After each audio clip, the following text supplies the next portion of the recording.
Sudden గా ఈ తుఫాన్ ఏంటని అనుకుంటున్నావా? మనం అంత పెద్ద క్రైమ్ చేసాం తెలుసా? కాలేజ్ ప్యూన్ కిడ్నాప్ చేసావురా. ప్రపంచంలో ప్రతి ప్రేమ కథ మధురంగా ఉంటుంది, మనది మనకు మరీ అద్భుతంగా ఉంటుంది. సాయి వైన్స్ లో ఒక 3 బియర్లు, ఒక హాఫ్, 30 రూపాయలు బాయిల్డ్ పల్లీలు. అంటే మమ్మల్ని నైట్ టైం హాస్టల్లో బయటకు పంపించారు, చిన్న పిల్లలం కదా. ఆదిత్య, విక్రమ్ ఆదిత్య. మీ కళ్ళల్లో సిన్సియారిటీ కనబడుతుంది. ఇలా సాఫీగా సాగిపోతున్న లైఫ్ లో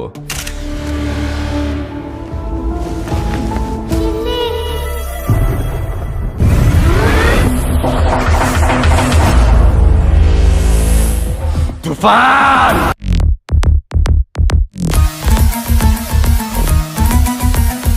నా వరకు రానంత వరకే సమస్య.